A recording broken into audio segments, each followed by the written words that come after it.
잠잠히 믿네.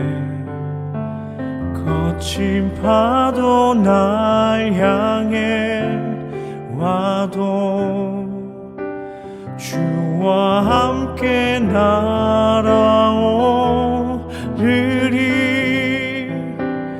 폭풍 가운데 나의 영혼 잠잠하게 주를 보리라.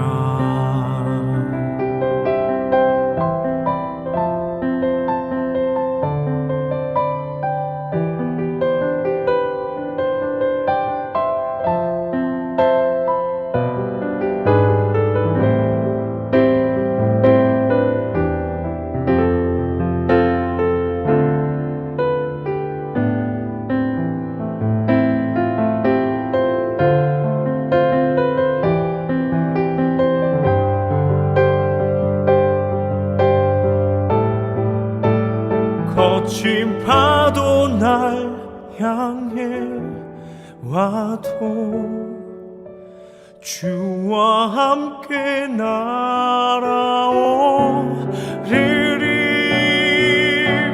폭풍 가운데 나의 영혼 잠잠하게 주를 보리라. 거친 파도 날 향해 와도 주와 함께 날아오르리.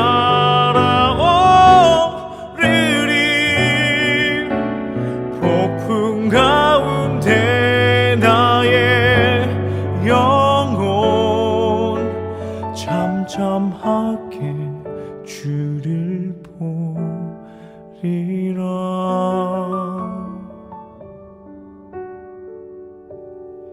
잠잠하게 주를 보리라.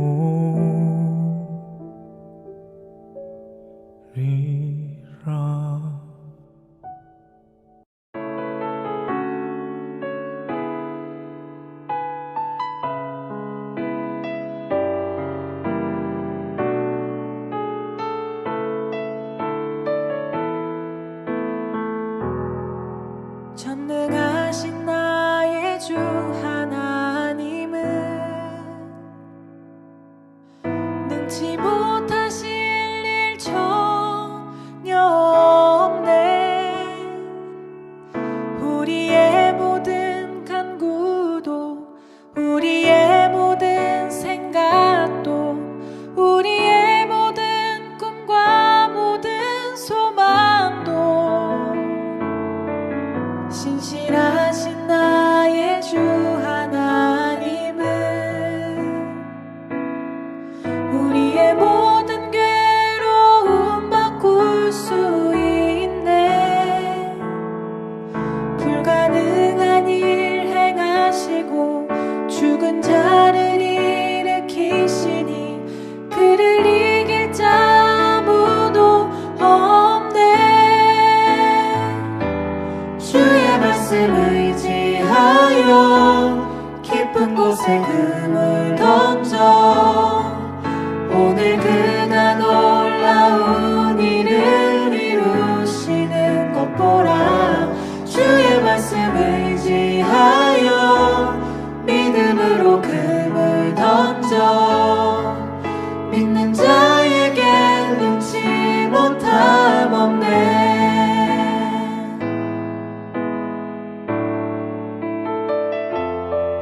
신실하신 나의 주 하나님은 우리의 모든 괴로움 바꿀 수 있네. 불가능한 일 행하시고 죽은 자를 일으키시니 그를 이길 자 아무도 없네. 주의 말씀 의지하여 깊은 곳에 금을 던져 오늘 그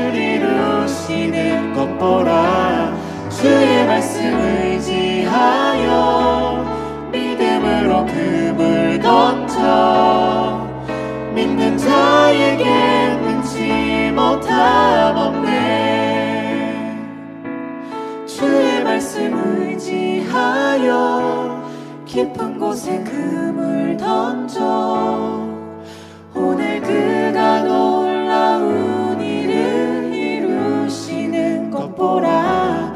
주의 말씀 의지하여 믿음으로 금을 던져 믿는 자에게 능치 못함 없네.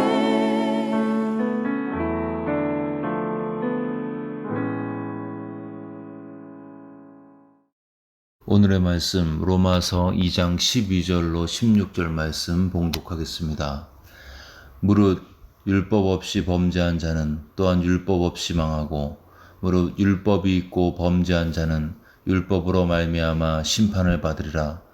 하나님 앞에서는 율법을 듣는 자가 의인이 아니요 오직 율법을 행하는 자라야 의롭다 하심을 얻으리니 율법 없는 이방인이 본성으로 율법의 일을 행할 때에는 이 사람은 율법이 없어도 자기가 자기에게 율법이 되나니 이런 이들은 그 양심이 증거가 되어 그 생각들이 서로 혹은 고발하며 혹은 변명하여 그 마음에 새긴 율법의 행위를 나타내느니라. 곧 나의 복음에 이른 바와 같이 하나님이 예수 그리스도로 말미암아 사람들의 은밀한 것을 심판하시는 그날이라. 아멘. 오늘 본문은 하나님의 심판을 선포하고 있습니다. 우리가 심판하면 떠오르는 단어가 있는데 두려움이죠. 근데 우리가 두렵지만 이 세상의 불공평함을 생각하면 심판은 반드시 있어야 합니다. 우리 주변에 보면 의인이 고통을 받고 악인이 형통합니다. 사기치고 온갖 나쁜 일을 다 해도 자녀들도 잘 되고 건강하고 천수를 누리기도 합니다. 그런데요, 그런 상황에서 하나님의 심판이 없다면 그 많은 억울한 죽음, 억울한 인생, 억울한 사연들 어떻게 보상받겠습니까? 감사하게도 여러분 하나님의 심판이 있다고 본문은 선포하고 있습니다. 비싼 변호사를 사도 이길 수 없는 오직 정의와 공의와 진실만이 기준인 완전한 심판이 인류를 기다리고 있습니다. 16절 곧 나의 복음에 이른 바와 같이 하나님이 예수 그리스도로 말미암아 사람들의 은밀한 것을 심판하시는 그날이라. 그 심판날의 기준은 예수 그리스도이십니다. 심판의 내용은 사람들의 은밀한 것입니다. 그러니까 여러분 억울해도 답답해도 조금만 참으시기를 주의 이름으로 축원합니다. 우리의 억울함을 신원하실 하나님의 심판이 우리를 기다리고 있습니다. 방금 전에 심판의 기준이 예수님이라고 했습니다. 근데 예수님의 십자가의 죽음과 부활, 이 구속 사역 전의 심판의 기준을 본문은 이렇게 기록하고 있습니다. 유대인의 경우는 당연히 그들에게 주신 율법이 그 심판의 기준이고요. 이방인은 율법이 없기 때문에 그들에게 적용되는 심판의 기준은 본문에 이렇게 표현되어 있습니다. 자기 안에 있는 본성, 양심이라는 것이죠. 즉 이방인은 율법은 없지만 그들 안에 이미 새겨진 양심의 법에 따라서 심판을 받는다. 정리하면 그리스도의 구속 사역 전에 유대인들은 율법으로, 이방인들은 양심으로 심판을 받습니다. 양심 또는 율법이 기준이었습니다. 지금은요, 예수님이 심판의 기준입니다. 유대인들도 율법이 심판 기준인 줄 알았어요. 그래서 그들은 끊임없이 회당에서 가르치고 배웠습니다. 그러면서 그들은 생각했죠. 우리가 이렇게 율법을 듣고 있으니 우리는 이 율법으로 구원을 받을 거야 라고 생각을 했습니다. 그런 그들을 향해 바울이 책망합니다. 13절에 보시면 하나님 앞에서는 율법을 듣는 자가 의인이 아니요 오직 율법을 행하는 자라야 의롭다 하심을 얻으리니. 율법을 가르치고 듣는 것으로 충분하지 않다는 거죠. 그 들은 율법을 행해야지, 그래야지 의롭다 하심을 얻는다는 것입니다. 율법의 모든 조항을 남김없이 항상 지켜야지 구원을 받는다는 거죠. 근데 생각해보면 어느 누가 그 율법을 항상 그렇게 완전히 지킬 수 있겠습니까? 평생 율법을 잘 지켜오다가도 죽기 1시간 전에 율법 어기면 그 죄로 오염된 상태에서 정결하지 못하기 때문에 의롭다 하심을 얻을 수 없습니다. 그래서 예수님이 오신 것이고 이제는 그 예수님이 심판의 기준입니다. 율법으로 안 되니까, 양심의 소리에 따라 사는 거 안 되니까 그리스도께서 이 땅에 오셔서 우리의 죄를 위해 십자가에서 속죄의 피를 흘려 주셨습니다. 그래서 이제는 율법의 행위가 아닌 오직 예수님의 보혈을 믿음으로만 구원을 받습니다. 그런데요, 23절은 예수님 안에서 이미 구원받은 우리들에게 행위와 순종과 믿음에 대한 의미 있는 메시지를 주고 있습니다.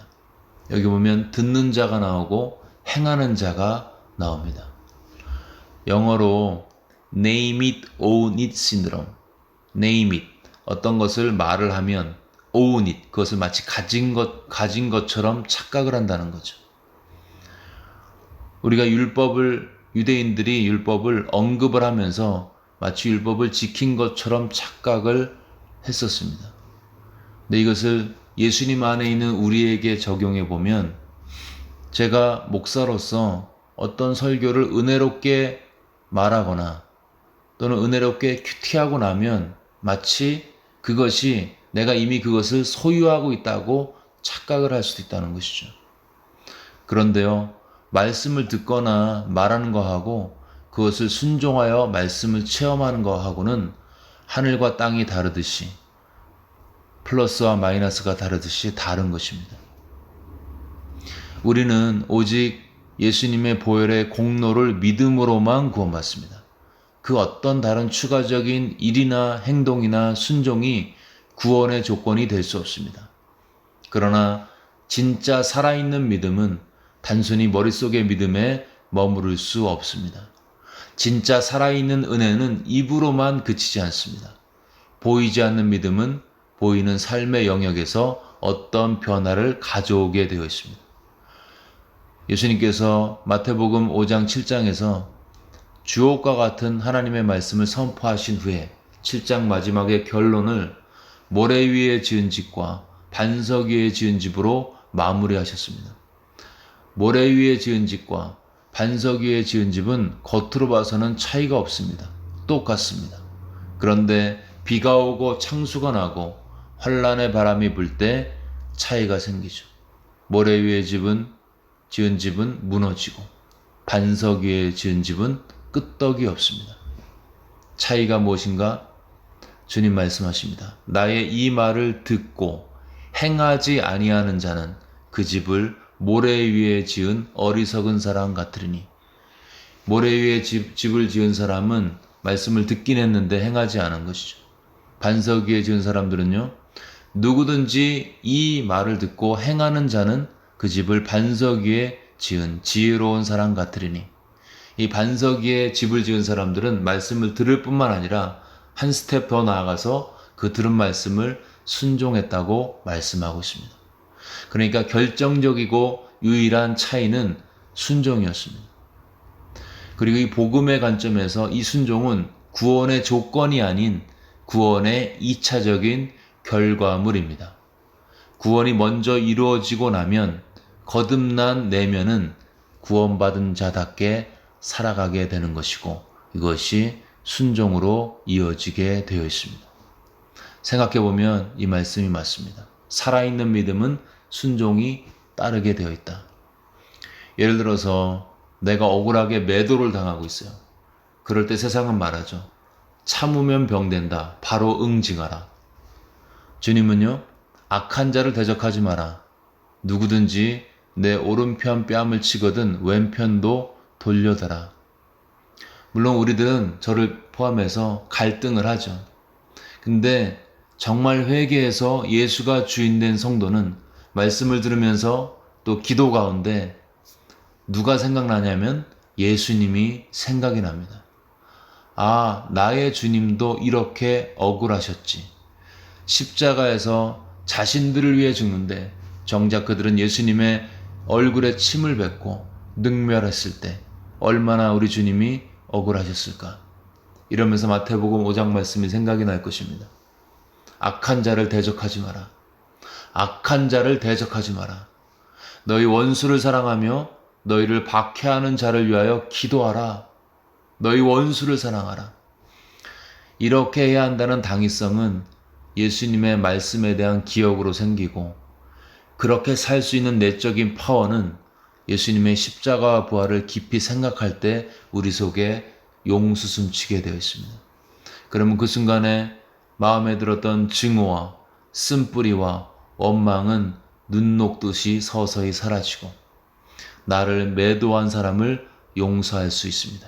이게 살아있는 믿음에 동반되는 순종이죠. 신기하게도 이렇게 순종하고 용서하면요, 거기서 끝나지 않습니다.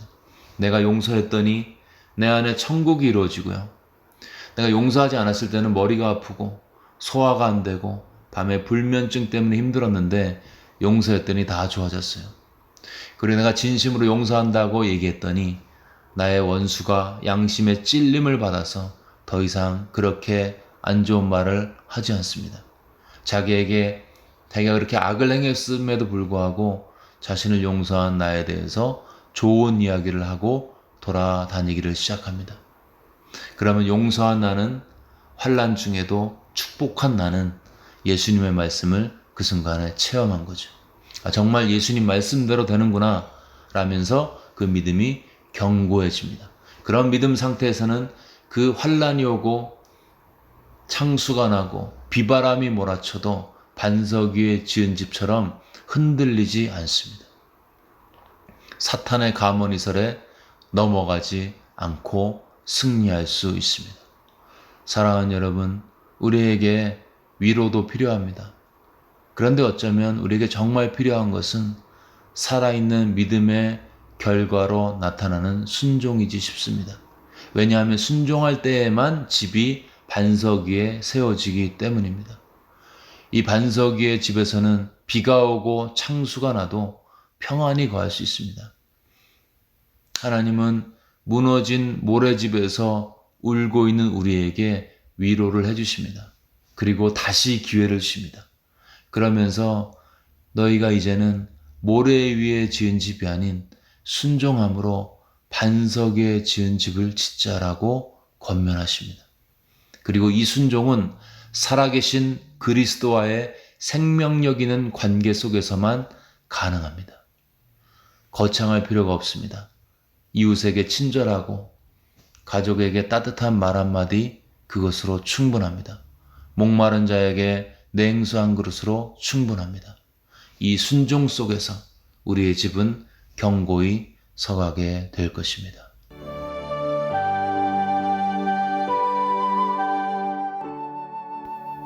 이 시간 들은 말씀 붙들고 함께 기도하겠습니다.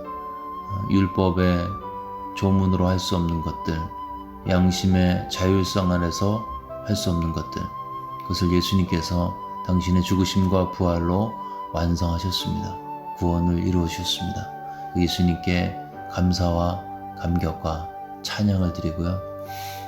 그렇게 내가 예수를 믿을 때 내 안에 들어오셔서 내 안에 살아계신 그 그리스도와의 살아있는 관계를 통해서 내 삶의 작은 부분에서 사랑의 실천, 순종할 수 있도록, 그래서 말씀이 체험되어지고 확신되어질 수 있도록, 그래서 반석 위에 지은 집으로 내 삶을 인도해달라고 들은 말씀 마음에 새기면서 간절히 기도하겠습니다.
그래서 기도하실 때 코로나 사태를 위해서 기도하실 때 고통 중에 있는 환자들, 또 그들을 돌보는 가족과 의료진들, 또 과학자들이 열심히 백신과 치료약을 개발 중에 있습니다.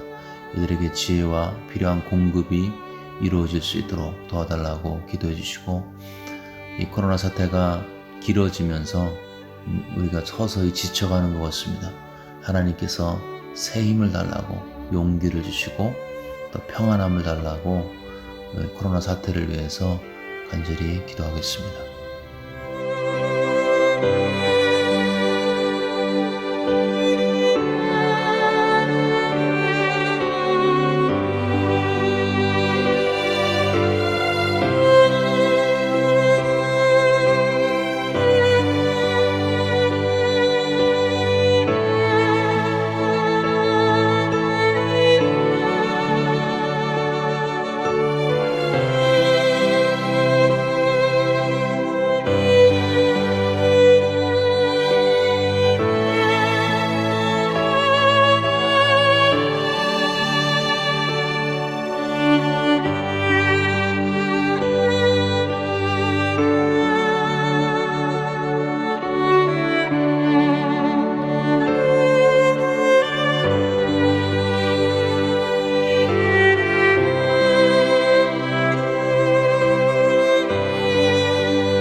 마지막으로 교회와 지역 사회를 위해서 기도하실 때 지난 수요일 주님께로 가신, 평생을 사랑과 희생과 헌신의 삶을 사시다가 우리 주님께로 가신 우리 정영순 모친과 또 슬픔 중에 있는 가족들을 위로해달라고 기도해 주시고요.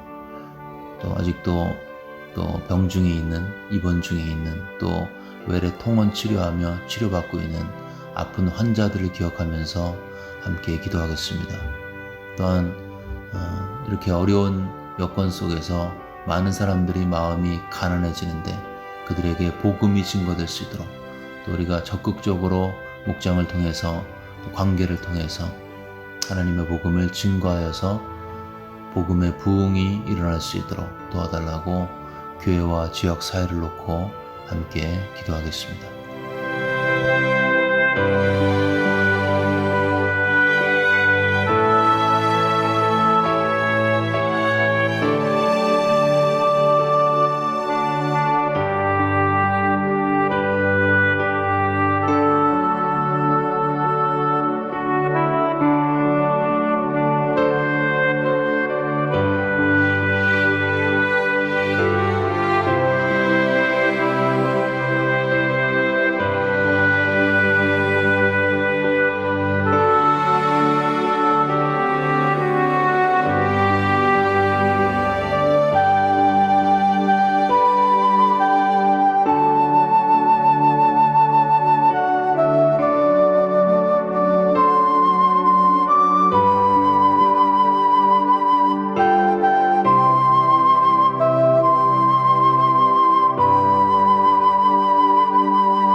네, 이 시간 주기도문 하심으로써 기도회를 마치겠습니다.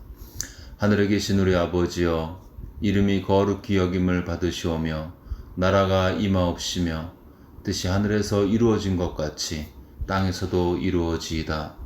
오늘날 우리에게 일용할 양식을 주시옵고 우리가 우리에게 죄 지은 자를 사하여 준 것 같이 우리의 죄를 사하여 주시옵고 우리를 시험에 들게 하지 마시옵고 다만 악에서 구하시옵소서. 나라와 권세와 영광이 아버지께 영원히 싸움나이다. 아멘.